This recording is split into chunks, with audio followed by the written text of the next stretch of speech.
السلام علیکم ناظرین، میں ہوں منصور علی خان. اپنے ڈیل چینل کے اوپر آپ کو خوش آمدید کہیں گے. پچھلے 12 گھنٹے کی اہم ترین خبروں کے ساتھ ایک دفعہ پھر آپ کے سامنے حاضر. آپ سے درخواست کے چینل کو سبسکرائب کرنا مت بھولیے گا, بیل آئیکن پریس کیجیے گا. اگر آپ کو ویڈیو پسند آئے اسے لائک اور شیئر ضرور کیجیے گا. پچھلے ویلاگ میں ہم نے بڑی ڈیٹیل سے پاکستان کی جو شکست تھی انگلینڈ کے ہاتھوں, اس کے بارے میں ڈیٹیل سے بات کی, لیکن کچھ اور خبریں جو ہیں اس وقت ہم ڈسکس نہیں کر سکے, انہیں بھی شامل کریں گے. اور اس کے علاوہ کچھ افسوسناک ڈیولپمنٹس جو ہیں وہ دہشت گردی کے حوالے سے, پاکستان پر حملہ کرنے کے حوالے سے ہوئی ہیں, وہ بھی آپ کے ساتھ بھی تھوڑی دیر میں شیئر کریں گے. ساتھ ہی ساتھ سیاست کے میدان کے اندر بھی ایک بڑا بھوچال آیا ہے, اور علیمہ خان صاحبہ نے جو ہے پہلے تو ان کی توپوں کا رخ جو ہے وہ ظاہری بات ہے حکومت کی طرف ہوتا تھا یا اسٹیبلشمنٹ کی طرف ہوتا تھا. اب ان کی توپوں کا رخ جو ہے اپنی ہی جماعت یعنی کہ پاکستان اپنے بھائی کی جماعت, بلکہ کہنا چاہیے اپنے بھائی کی جماعت پاکستان تحریک انصاف کی طرف ہو چکا ہے. اور میرے خیال میں اتنا سخت بیان انہوں نے آج تک پاکستان تحریک انصاف کے حوالے سے نہیں دیا جو آج انہوں نے دیا ہے. اس کی ڈیٹیل جو ہے تھوڑی دیر میں شیئر کریں گے. سب سے پہلی جو ایک خبر ہے وہ جناب بلوچستان کے حوالے سے آئی ہے. آپ جانتے ہیں کہ پاکستان اور افغانستان کا بارڈر جو ہے اس وقت کافی ہاٹ ہوا ہے.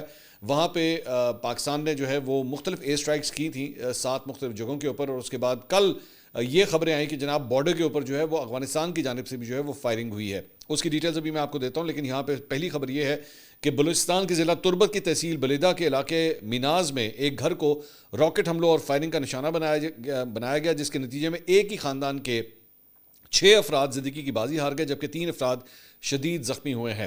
جاں بحق ہونے والوں میں خواتین اور معصوم بچے بھی شامل ہیں, اور ذرائع کے مطابق یہ واقعہ اس وقت پیش آیا جب نامعلوم سمت سے آنے والے راکٹ نے ایک رہائشی مکان کو نشانہ بنایا اور نامعلوم مسلح افراد نے گھر پر اندھا دھند فائرنگ کر دی. دھماکے کی شدت اتنی زیادہ تھی کہ گھر کی دیواریں گر گئیں اور اندر موجود افراد ملبے تلے دب گئے. دہشت گردوں نے گھر کے مکینوں کو اندر موجود ہوتے ہوئے گھر کو آگ لگا دی. آپ صرف اندازہ کر سکتے ہیں کہ کیا صورتحال ہوگی وہاں پہ. واقعے کی اطلاع ملتے ہی پولیس اور سیکیورٹی فورسز موقع پر پہنچ گئی. لاشوں اور زخمیوں کو قریبی ہسپتال منتقل کیا گیا, جہاں زخمیوں کو طبی امداد جو ہے وہ فراہم کی جا رہی ہے. پولیس کا کہنا ہے کہ حملہ آوروں کی تلاش کے لیے علاقے کی ناکہ بندی کر دی گئی ہے. اب ذہن میں رکھیے گا کہ بلوچستان میں اور خیبر پختونخوا کے اندر جہاں پہ بھی یہ دہشت گردی کی وارداتیں ہوتی ہیں, ان کو سپورٹ جو ہے وہ افغان سرزمین سے ہی ملتی ہے. ان کے ہینڈلرز, ان کے ماسٹر مائنڈز, ان کے فیسیلیٹیٹرز جو ہیں وہ سارے بارڈر پار ادھر ہی افغانستان میں بیٹھے ہوئے ہیں, اور وہاں سے جو ہے وہ ان لوگوں کو یہ ساری چیزیں پرووائڈ ہوتی ہیں, اور اس کے بعد وہ آ کے پاکستان کے اندر دہشت گردی پھیلاتے ہیں. وہیں پہ جہاں پہ بلوچستان میں یہ ہوا ہے تو وہیں پہ پنجاب کے ضلع بھکر کی سرحد پر قائم بین الصوبائی تحصیل پوسٹ داجل پر ایک خودکش حملہ ہوا کل, جس میں 2 پولیس اہلکار شہید اور 1 زخمی ہوا. حادثے کے بعد فورسز کی بھاری نفری جائے وقوع پر پہنچی, جبکہ امدادی کارکنوں نے زخمی اور لاشوں کو DHQ بھکر منتقل کر دیا. شہید ہونے والے اہلکاروں میں کانسٹیبل فہیم عباس اور شہباز مدری شامل ہیں, جبکہ ڈیوٹی پر مامور کانسٹیبل ارشد دھماکے کے نتیجے میں زخمی ہوا ہے. اب جو چیز بلوچستان اور خیبر پختونخوا میں ہم دیکھ رہے تھے, پنجاب کے اندر بھی جو ہے, پنجاب کے ایک ضلع کے اندر بھی جو ہے یہ دہشت گردی کا واقعہ پیش آیا ہے. دوسری جانب ضلع خیبر میں پاک افغان سرحد پر اچانک کشیدگی اس وقت بڑھ گئی جب افغان طالبان کی جانب سے بلا اشتعال فائرنگ کل رپورٹ ہوئی. اس پر پاکستانی سیکورٹی فورسز نے فوری اور مؤثر جوابی کارروائی کرتے ہوئے صورتحال کو قابو میں کر لیا. فائرنگ کے واقعات سرحدی علاقے تورخم اور تیرہ میں پیش آئے ہیں, جہاں افغان جانب سے اچانک گولہ باری جو ہے وہ کی گئی.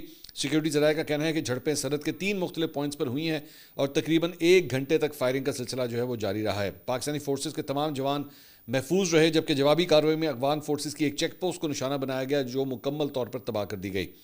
وزیر اعظم شہباز شریف کے ترجمان مشرف زیدی کے مطابق افغان طالبان حکومت کی فورسز نے منگل اور بدھ کی درمیانی شب خیبر پختونخوا کے ضلع خیبر میں تورخم اور تیرہ کے سرحدی علاقوں میں یہ فائرنگ کی ہے. مشرف زیدی نے خبردار کیا ہے کہ افغانستان کی طرف سے مزید اشتعال انگیزی کا فوری اور سخت جواب دیا جائے گا. پاکستان اپنے شہریوں کی حفاظت اور اپنی علاقائی سالمیت کی حفاظت جاری رکھے گا. ادھر افغان میڈیا نے کہا ہے کہ پاکستان کی سرحد کے ساتھ واقع اضلاع تورخم, نازیان اور آچن میں لڑائی ہوئی ہے. نازیان اور آچن میں ہلکے اور بھاری اسلحے کا جو ہے وہ استعمال ہوا ہے. I would not be surprised کہ آنے والے وقت کے اندر جو ہے وہ پاکستان دوبارہ جو ہے وہ ایسی اسٹرائکس کرے, کیونکہ اگر ظاہری بات ہے افغان رجیم جو ہے وہ بارڈر کو کراس کر رہی ہے یا بارڈر کے پار جو ہے وہ اس قسم کی کارروائیاں کر رہی ہے, اور ایکچولی جن دہشت گردوں کے خلاف یہ کارروائیاں ہونی چاہیے, اگر ان کے خلاف کوئی مؤثر کارروائی نہیں کرتی تو اس کا مطلب ہے کہ آپ بھی پھر فیسیلیٹیٹ کر رہے ہیں, آپ ان دہشت گردوں کو, ان نیٹ ورکس کو جو ہے اسی طرح فیسیلیٹیٹ کر رہے ہیں. پھر پاکستان اپنا حق دفاع جو ہے وہ اپنے پاس رکھتا ہے, اور وہ اس کے لیے پھر کچھ بھی کر سکتا ہے. تو یہاں پہ جو ہے جو صورتحال ڈیولپ ہو رہی ہے, ایک دفعہ پھر سے آج سے چند ماہ پہلے خاص طور پہ جب ہم نے دیکھا تھا کہ معاملہ جو ہے وہ اس کے بعد میڈیشن کی طرف چلا گیا تھا, جس میں مشرق وسطیٰ کے کئی ممالک بیچ میں آئے تھے. ہو سکتا ہے صورتحال جو ہے وہ آہستہ آہستہ اسی طرف جا رہی ہے کہ الٹیمیٹلی چند دیگر ممالک کو جو ہے بیچ میں میڈیٹ کرنا پڑے گا, لیکن بیڈ ٹو ورس ہوتی جا رہی ہے. ہر گزرتے دن کے بعد جو ہے یہ صورتحال بیڈ ٹو ورس ہو رہی ہے. دوسری جانب لاہور میں جو حالیہ ابھی بسنت ہوئی تھی اس حوالے سے ایک رپورٹ سامنے آئی ہے، اور یہ رپورٹ جو ہے ہوم ڈپارٹمنٹ نے لاہور ہائی کورٹ میں جمع کروائی ہے۔ وہاں پہ درخواست گزار وکیل اظہر صدیق صاحب، جن کا تعلق ایکچولی پاکستان تحریک انصاف سے ہے، اکثر عمران خان صاحب کے پاکستان تحریک انصاف کے کیسز جو ہیں وہ ہینڈل کرتے ہیں، ان کی جانب سے عدالت میں استدعا کی گئی تھی کہ بسنت کے دوران جو اموات ہوئی ہیں اور جو افراد زخمی ہوئے ہیں اس کی مکمل تفصیلات جو ہے وہ فراہم کی جائیں۔ جسٹس عوید خالد نے جو ہے اس کیس کی سماعت کی جوڈیشل ایکٹیویزم پینل سمیت۔ تو ہوم ڈپارٹمنٹ کی جانب سے جو رپورٹ جمع ہوئی ہے اس کے مطابق لاہور میں بسنت کے دوران 17 اموات ہوئی ہیں، 17 جو ہے وہ نمبر سامنے آیا ہے، اور اس میں انہوں نے بتایا کہ جی بسنت کے دوران جو ہے 3 افراد کرنٹ لگنے سے، 2 افراد درخت سے گرنے سے، اور 12 افراد جو ہیں وہ چھتوں سے گرنے کے نتیجے میں جو ہے وہ ہلاک ہوئے ہیں۔ عدالت نے بسنت کے دوران ڈور پھرنے سے زخمی ہونے والے افراد کی تفصیلات بھی طلب کی ہیں، کیونکہ ہوم ڈپارٹمنٹ نے اس حوالے سے ڈیٹا جو ہے وہ فراہم نہیں کیا کہ ڈور پھرنے کی وجہ سے جو ہے وہ کتنے افراد زخمی ہوئے ہیں۔ اس کے علاوہ جناب پنجاب بھر میں 16 سے 18 سال کے بچوں کے لیے ڈرائیونگ پرمٹ یا لائسنس کے اجراء کا عمل جو ہے وہ شروع کر دیا گیا ہے۔ پرمٹ یا لائسنس کی فیس جو ہے وہ 500 روپے مقرر کی گئی ہے۔ اگر آپ کے بچے کی آپ کی عمر 16 سے 18 سال کے بیچ میں ہے تو اب آپ موٹر سائیکل چلانے کے لیے جو ہے وہ یہ پرمٹ لے سکتے ہیں، لیکن ذہن میں رکھیے گا یہ موٹر سائیکل کا یہ جو پرمٹ ہے یہ 125 سی سی موٹر سائیکل سے اوپر کی موٹر سائیکل کے لیے نہیں ہے، صرف وہاں تک جو ہے وہ آپ یہ لے سکتے ہیں، اور اس کے لیے بھی جب جیسی عمر 18 سال ہوگی تو یہ پرمٹ جو ہے وہ کینسل ہو جائے گا، اور اس کے بعد آپ کو باقاعدہ طور پہ لائسنس کے لیے جو ہے وہ ایک نئے لائسنس کے لیے اپلائی کرنا پڑے گا۔ اس کے علاوہ کچھ سیاست کی بات کرتے ہیں۔ اسلام آباد ہائی کورٹ کی چیف جسٹس آفس نے جناب 190 ملین پاؤنڈ کیس میں عمران خان کی سزا کی معطلی کی متفرق درخواستیں مقرر کرنے کی یقین دہانی کرا دی ہے۔ پی ٹی آئی کے وکلا سلمان اکرم راجہ اور بیرسٹر سلمان صفدر نے سیکرٹری ٹو چیف جسٹس سے ملاقات کی۔ عمران خان صاحب کے وکیل سلمان صفدر نے غیر رسمی گفتگو کرتے ہوئے کہا کہ 190 ملین پاؤنڈ کیس میں سزا معطلی کی متفرق درخواست مقرر کرنے کی ہمیں اب یقین دہانی کروا دی گئی۔ سو دس is good news Pakistan Tehreek Insaf کے لیے، وہ پچھلے چند دنوں سے اس کے اوپر احتجاج بھی کر رہے تھے۔ اس سے پہلے اسلام آباد ہائی کورٹ کے بعد میڈیا سے گفتگو کرتے ہوئے انہوں نے کہا کہ اسلام آباد ہائی کورٹ ہمارے لیے ایک بند دروازہ ہے، یہاں ہم درخواستیں دائر کر سکتے ہیں لیکن اس پر سنوائی نہیں ہوتی۔ یہ اس خبر آنے سے پہلے کی گفتگو ہے، تو اس لیے اب جو ہے وہ انہوں نے کہا کہ ہم استدعا کر رہے ہیں کہ اس کو کل ہی جو ہے وہ لگایا جائے۔ اس کے علاوہ عمران خان کو شفا انٹرنیشنل ہاسپٹل منتقل کرنے کے لیے سپریم کورٹ میں درخواست جناب ایک دائر کر دی گئی ہے۔ درخواست عمران خان صاحب کے وکیل لطیف کھوسہ، شہباز کھوسہ اور حمزہ ستار کی جانب سے دائر کی گئی ہے۔ اس میں موقف اختیار کیا گیا ہے کہ عمران خان کو فوراً شفا ہاسپٹل منتقل کیا جائے، عمران خان کا ماہر امراض چشم کے ذریعے آنکھ کا معائنہ جو ہے وہ کروایا جائے۔ اس میں کہا گیا کہ عمران خان کے ذاتی معالج ڈاکٹر فیصل سلطان اور ڈاکٹر عاصم یوسف کو جو ہے وہ ان تک رسائی بھی دی جائے۔ اب آتے ہیں اس بڑے بام شیل کی طرف جو علیمہ خان صاحبہ کی جانب سے آج گرایا گیا ہے۔ بڑی سخت گفتگو انہوں نے پاکستان تحریک انصاف کے حوالے سے کی ہے، جس سے نظر آتا ہے کہ وہ کافی ناراض ہیں۔ اسلام آباد ہائی کورٹ میں انہوں نے گفتگو کی، انہوں نے کہا پارٹی ایسے ریلیکس ہے، پی ٹی آئی کے بارے میں کہہ رہی ہیں، پارٹی ایسے ریلیکس ہے جیسے عمران خان کا علاج ہو گیا ہے، جو عمران خان کے بیانے کا بوجھ نہیں اٹھا سکتا وہ سائٹ پر ہو جائے۔ ایجنسیاں اپنے ٹاؤٹس کو متحرک کر دیتی ہیں تاکہ توجہ ہٹے، وہ ہمیں سارا پتہ ہے، ہم بہنیں جیلوں کے باہر آتی ہیں، ہم اپنے خرچے پر یہ سب کچھ کر رہی ہیں، اگر ہم بیٹھ سکتے ہیں تو باقی ٹکٹ ہولڈرز بھی آ کر بیٹھیں، یہ کوئی احسان نہیں کر رہے عمران خان پر۔ یہ جو محسن نقوی کے ساتھ مل کر سازش کی گئی ہے یہ اب ہمیں قبول نہیں ہے، آئندہ ہم سب کچھ عوام کو بتائیں گے۔ محسن نقوی نے پریس کانفرنس میں کہا کہ عمران خان کی صحت کے حوالے سے پارٹی ہمارے ساتھ ہے، یہ واضح کر دیں عمران خان کی صحت پارٹی کا مینڈیٹ نہیں کہ وہ فیصلے کریں، یہ فیملی اور ہمارے ڈاکٹرز کا مینڈیٹ ہے۔ ہم شفا اس لیے نہیں کہہ رہے تھے کہ ہمیں پتہ چل گیا تھا کہ ایجنسیوں کے لوگ ڈاکٹرز کے پاس پہنچ گئے ہیں اور ان پر دباؤ ڈال رہے ہیں۔ عمران خان نے کئی دفعہ ہمیں کہہ کر بھیجا ہے کہ جو سینئر وکلا ہیں وہ جا کر میرے کیسز لڑیں۔ سینئر وکلا کہاں ہیں؟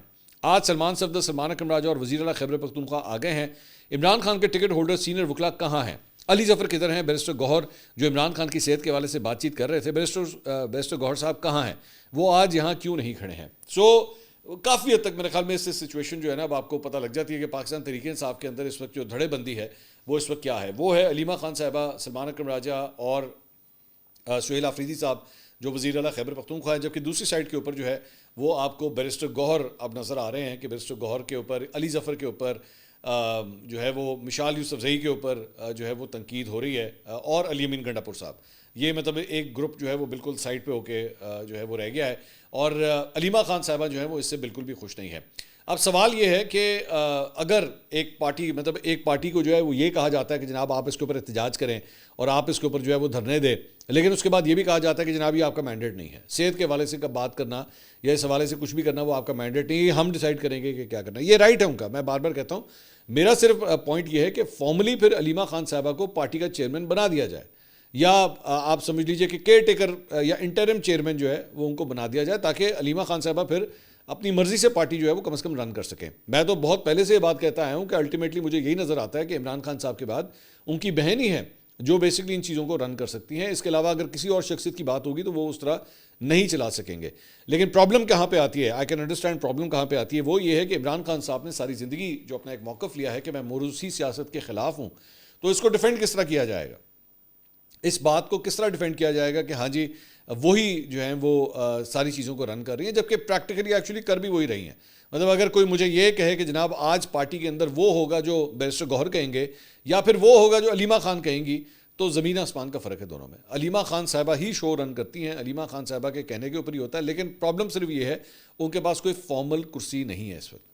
وہ اس وقت اگر کوئی بات کرتی ہیں میڈیا سے تو عمران خان صاحب کی بہن ہونے کے ناطے کرتی ہیں، لیکن پرابلم یہاں پہ یہ بھی ہے کہ اگر علیمہ خان صاحبہ ایکچولی آ کر چیزوں کو سنبھالتی ہیں تو کیا اس کے بعد عمران خان صاحب کے لیے مشکلات بڑھیں گی یا عمران خان صاحب کی مشکلات کم ہوں گی؟ کیونکہ اسٹیبلشمنٹ جو ہے وہ علیمہ خان صاحبہ کے رویے سے یا ان کے الفاظ سے یا جس طرح سوشل میڈیا کے اوپر جو کچھ بھی ہوا، مطلب ماضی کے اندر جو ٹویٹس ہوئی یا جس قسم کی بیانیہ جو ہے وہ بلڈ کیا گیا، اس حوالے سے وہ علیمہ خان صاحبہ کو قصوروار ٹھہراتے ہیں کہ جناب یہ ان کے کہنے پہ ہوتا ہے جو کچھ بھی ہوتا ہے۔ اسی لیے سب سے پہلے ان کی ملاقاتیں جو ہیں وہ بند ہوئی تھیں، دیگر بہنوں کو الاؤ کر دیا گیا تھا کہ ہاں جی آپ چلے جائیں، بعد میں وہ بھی بند ہو گئیں۔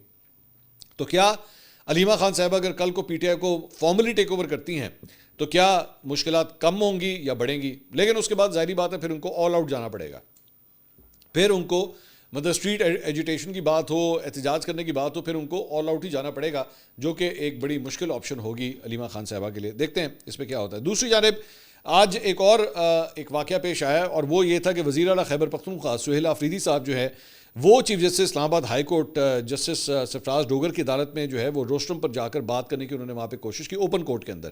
ان کا کیس کوئی نہیں تھا، وہ ویسے وہاں پہ گئے تھے اور انہوں نے جا کے وہیں پہ ایک کھلے کورٹ کے اندر جو ہے وہ جا کے ان سے بات کرنے کی کوشش کی، تاہم چیف جسٹس جو ہے ان کی بات سنے بغیر ہی اپنے چیمبر میں چلے گئے۔ بعد میں سہیل آفریدی صاحب جو ہے وہ ان کو چیف جسٹس کے سیکرٹری سے ملاقات کے لیے سیکرٹری کے آفس میں آنے کا پیغام دیا کہ جی آپ ان کے سیکرٹری سے آ کے مل لیں۔ اس پہ انہوں نے جواب دیا کہ عمران خان کے کیسز نہیں لگ رہے، اگر میں نے جو بات بھی کرنی ہے میں اوپن کورٹ میں کروں گا، میں بند کمرے میں بات نہیں کروں گا، میں اوپن کورٹ میں کروں گا۔ بعد میں میڈیا سے گفتگو کرتے ہوئے وزیر اعلیٰ خیبر پختونخوا نے کہا کہ چیف جسٹس سے ملاقات نہیں ہوتی تھی، اس لیے اوپن کورٹ میں چیف جسٹس سے بات کرنے کی کوشش کی۔ میں رمضان میں روزے کی حالت میں روسٹرم پر گیا اور چیف جسٹس کو سلام کیا، مگر انہوں نے سلام کا جواب بھی نہیں دیا۔ سہیل آفریدی نے کہا کہ ہم دکھانا چاہتے ہیں کہ پاکستان تحریک انصاف احتجاجی یا انتشاری سیاست نہیں کرتی، ہم بتانا چاہتے ہیں کہ تمام آپشنز استعمال کرنے کے بعد پرامن احتجاج کرتے ہیں جو ہمارا حق ہے۔ وزیر اعلیٰ انہوں نے کہا کہ 1.25 گھنٹہ انتظار کرنے کے بعد چیف منسٹر کو سلام کا جواب تک نہیں دیا گیا۔ شوکت خانم ہسپتال کے ڈاکٹر سے طبی معائنے کی درخواست جمع کرائی ہے لیکن درخواست ہی نہیں لگی۔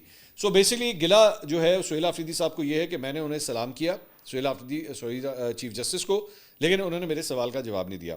اچھا اس کے دو اینگلز ہیں، ایک تو انہوں نے کہا کہ میں ایک منتخب وزیر اعلیٰ ہوں اور دیکھیے میرے ساتھ بھی جو ہے وہ یہ سلوک کیا گیا۔ اس کے 2-3 اینگلز ہیں۔ پہلی بات تو یہ کہ اگر تو آپ نے ہارڈ کور پالیٹکس کی بات کرنی ہے، اگر تو آپ نے گراؤنڈ ریالٹیز کی بات کرنی ہے، تو حقیقت یہ ہے کہ بھائی جب یہ موجودہ چیف جسٹس جن کو آبویسلی سپر سیڈ کروایا گیا بہت سے ججز کے اوپر، آپ لوگوں نے ان کے اگینسٹ ایک پوری پوزیشن لی تھی، آپ نے ان کو ٹاؤٹ کہا، آپ نے ان کو ہر قسم کے القابات سے نوازا، پوری سوشل میڈیا کے کیمپین آپ نے چلائی، مطلب کیا ان کی ماں بہن، کیا ان کی فیملی، آپ لوگوں نے ان کے اگینسٹ پوری ایک کیمپین چلائی۔ تو لیکن اس کے باوجود وہ چیف جسٹس بن گئے، ان کا راستہ روکنے کی بھرپور کوشش کی گئی لیکن وہ چیف جسٹس بن گئے۔ تو اب آپ کیا ایکسپیکٹ کرتے ہیں کہ وہ بیٹھ کے اس کے بعد بھی جو ہے وہ آپ کو پھولوں کا ہار پہنائیں گے؟ ایسا تو نہیں ہوتا نا میرے بھائی، ایسا چلے ہو سکتا ہے سیاستدان جو ہوتے ہیں وہ کئی ایسے سیاستدان ہیں جو آج آپ کے ساتھ شامل ہیں، جو آپ کے ساتھ مختلف کرسیوں میں تحریک تحفظ آئین پاکستان کے پلیٹ فارم کے اوپر آ کے بیٹھ جاتے ہیں، لیکن ماضی میں آپ نے ان کی بھی مٹی پلیت کی ہوئی ہے، ٹھیک ہے۔ کئی ایسے صحافی ہیں جو پروفیشنل صحافی ہیں، آپ لوگوں نے ان کے اگینسٹ کیمپین چلائیں گے، لیکن آج جب بھی آپ کو کور کرنے کی باری آتی ہے وہ جرنلسٹ، تمام جرنلسٹ جو ہیں پھر بھی آپ کو اسی طرح کور کرتے ہیں۔ لیکن اگر آپ یہی ایکسپیکٹ کریں کہ جناب جوڈیشری کے اندر بھی اور اسٹیبلشمنٹ کے اندر بھی یہی دل ہونا چاہیے کہ ایسی انادا جو مرضی کر لئیے، لیکن اس کے بعد یہ آگے سے جو ہے وہ پھر بھی ہم سلام کریں تو ہمارے سلام کا جواب کیوں نہیں دیتے، اس طرح تھوڑی ہوتا ہے میرے پریکٹیکل پالیٹکس میں۔ آپ کے خیال میں اس طرح ہوتا ہے؟ آج یہی معاملہ جو آپ چیف جسٹس کے حوالے سے کہہ رہے ہیں اسلام آباد ہائی کورٹ کے، وہیں پہ یہی معاملہ جو ہے فیلڈ مارشل عاصم منیر کے حوالے سے بھی، آپ کو اچھا لگے برا لگے نا، حقیقت تو یہی ہے۔ آپ لوگوں نے بھرپور کوشش کی تھی ان کا رستہ روکنے کی، آپ لوگوں نے پوری طرح اپنے آپ کو پوزیشن کیا، آپ نے ایک پوزیشن لی کہ نہیں جی ہم نے ان کو نہیں بننے دینا آرمی چیف، آپ نے کیا۔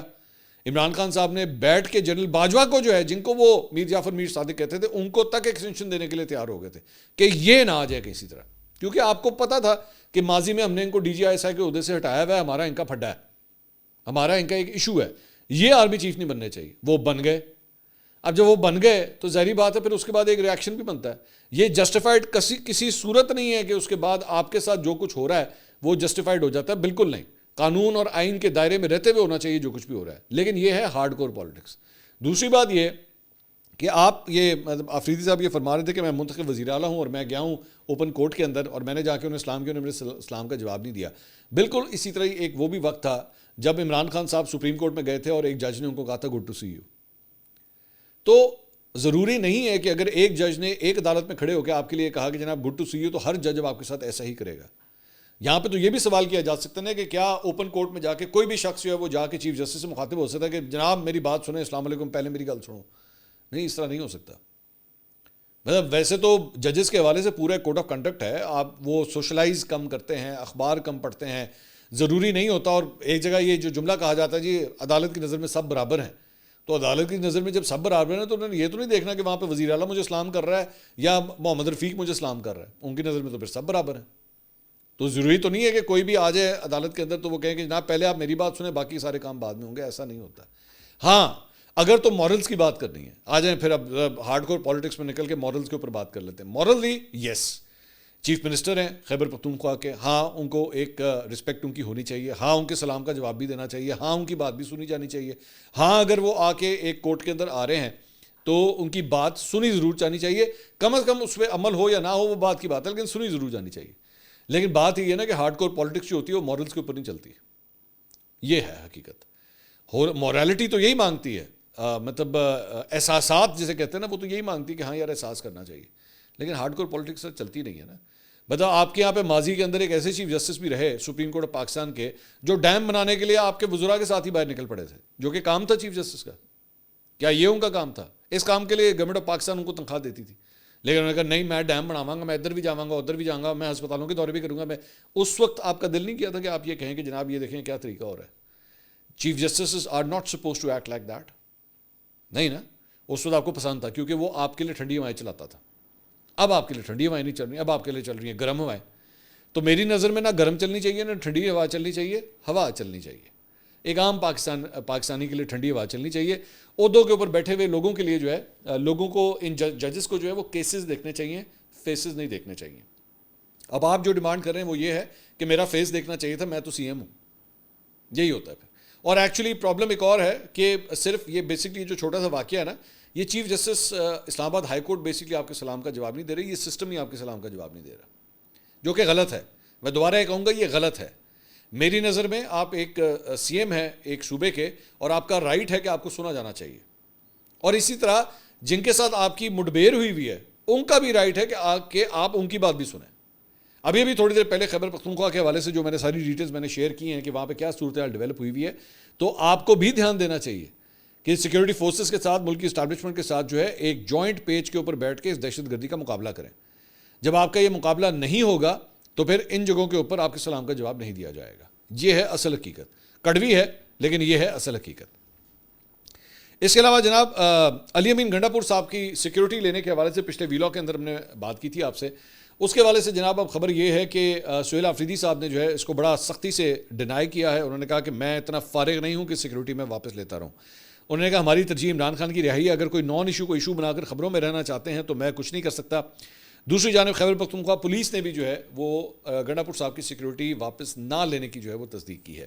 تو میرے خیال میں کافی حد تک اب ہمیں پوزیشنز جو ہے وہ نظر آنا شروع ہو گئی ہیں موجودہ وزیر اعلیٰ ورسز سابقہ وزیر اعلیٰ، جن کے درمیان جو ہے یہ ایک ایشو کو لے کے جو ہے وہ سب کچھ ہو رہا ہے. دوسری جانب جناب عمران خان صاحب کے اہل خانہ خصوصاً ان کی بہنوں اور اہلیہ کے خلاف کسی قسم کی تنقید یا بیان بازی قبول نہیں کی جائے گی. عمران خان سے ملاقاتیں پیچیدگیاں ختم کریں گی، اس لیے حکومت معاملات کو آگے بڑھائے. بیرسٹر گوہر کا بیان جو ہے وہ سامنے آیا ہے، انہوں نے ایک انٹرویو دیا ہے.